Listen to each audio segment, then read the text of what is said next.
Ceux qui parlent en notre nom à l'ONU, là, ça s'appelle la France.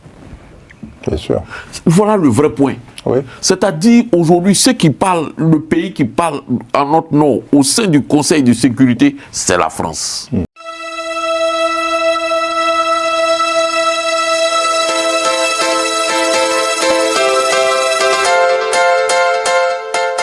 Présidentielle en Côte d'Ivoire. Alors que les tensions montent autour de la validation des candidatures et de la crédibilité des institutions, une question revient avec insistance. L'ONU doit-elle intervenir pour garantir des élections libres et transparentes?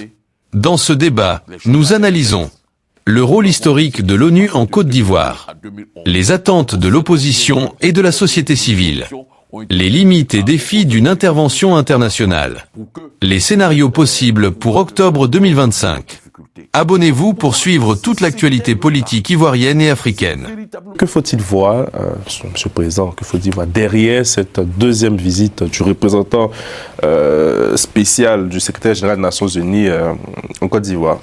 Ils viennent rappeler des grands principes très importants auxquels nous sommes tous, je l'espère, attachés.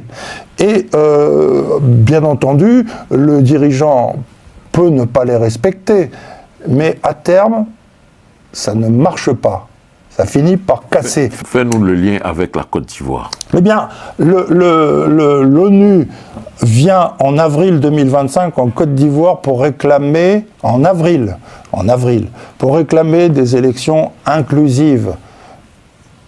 En septembre, l'ONU revient alors que les jeux sont faits, que le Conseil constitutionnel s'est exprimé, qu'on voit bien que les élections ne sont pas inclusives, que tout ce qu'avait réclamé l'ONU en avril 2025 n'a pas été respecté.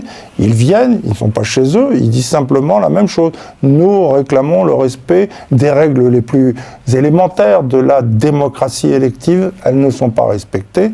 Ils prennent date, c'est tout. Ce qui concerne la Côte d'Ivoire, pour moi, c'est une chose qui est simple. L'ONU n'est pas présente dans notre pays depuis les histoires de représentants. L'ONU est présente dans notre pays là depuis 2003-2004. Ils savent, ils connaissent l'histoire, je dirais, politique de ce pays. Okay. S'ils viennent certainement, c'est pour parler aux différents acteurs pour dire nous avons vécu ça, nous vivons cela, évitons que ce qui s'est passé se reproduise. Appeler les uns et les autres à disposer leurs esprits et leurs stratégies, à ne pas aller vers l'irréparable. Ouais. Moi, je pense que c'est tout. Mais maintenant, imaginez que l'ONU est en train de dire quelque chose, laissez ça. Ah oui. Alors, moi, ce que je voudrais dire, le président vient de chuter sur les propos que j'allais aborder. Effectivement, l'ONU a pour principale mission de pouvoir faire des recommandations, surtout là en période électorale, disons, depuis la période préélectorale jusqu'à ce qu'on arrive à ce niveau. Et pour moi, en fait, les recommandations sont faites. Alors, lorsque l'ONU émet des recommandations, ces recommandations-là peuvent être mises en œuvre par le gouvernement ou pas. Mais l'ONU n'a pas pour mission de pouvoir s'ingérer de façon radicale. Si je dis sur ce plateau Ban Ki-moon, ça vous fait penser à quoi, la Côte d'Ivoire? Oui, j'ai beaucoup de souvenirs. Pour moi, Ban Ki-moon avec son représentant Yonggi Choi, au-delà d'avoir eu un rôle de médiateur dans la crise ivoirienne de 2002 jusqu'à 2011, au-delà du rôle de médiateur, ils ont été des acteurs. Exactement.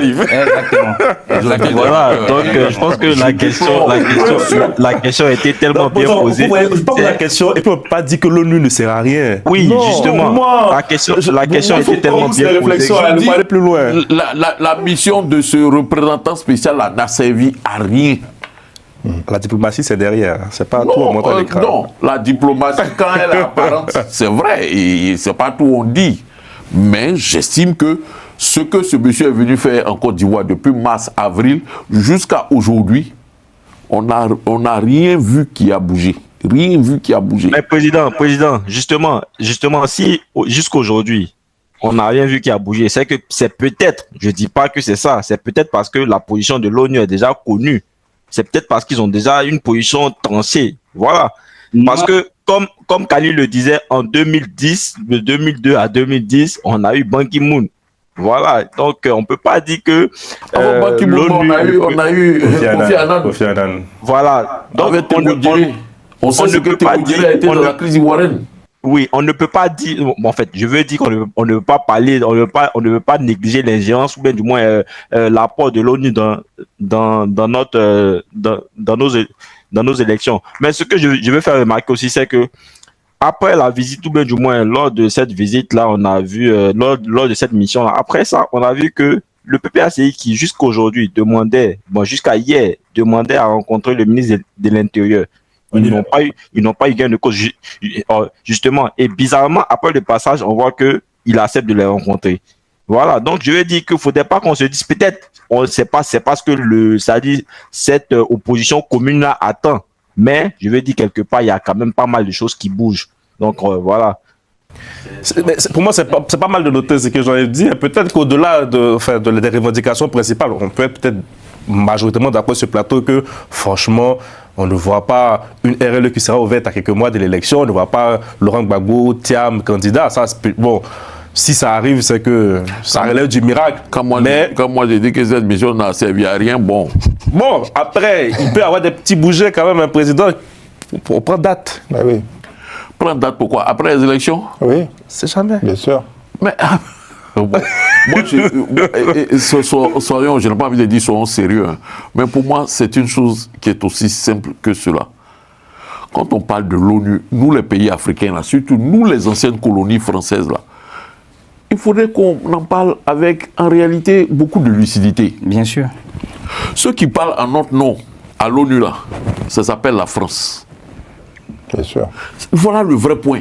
Oui. C'est-à-dire, aujourd'hui, ceux qui parlent, le pays qui parle en notre nom au sein du Conseil de sécurité, c'est la France. Si aujourd'hui, la France, je dirais, officielle et politique, voulait que les choses changent de façon claire et nette en Côte d'Ivoire, au niveau du Conseil de sécurité, les choses allaient être faites. Nous avons vu ce qui s'est passé de 2002 à 2011. On sait combien de résolutions ont été pondues au Conseil de sécurité par la France pour mettre le pouvoir de Laurent Gbagbo en difficulté. Donc pour moi, si c'était le cas, si véritablement l'ONU voulait faire changer les choses, faire bouger les lignes. On parle d'élections inclusives, on parle d'élections transparentes, on parle de conditions d'élection. Si l'ONU voulait s'impliquer directement, moi je pense que la France aurait pris les rênes et puis prendre des résolutions au niveau du Conseil de sécurité. L'ONU, les résolutions sont beaucoup plus contraignantes, mais tout le monde sait que les résolutions interviennent en temps de crise. Là, la Côte d'Ivoire n'est pas en situation de crise. Je ne vois pas les raisons pour lesquelles il y aurait une résolution. Il n'y a pas de crise en Côte d'Ivoire pour vous, président. Il n'y a pas de crise préélectorale. Non, pour l'instant, il y a une tension, mais il n'y a pas de crise. Ok.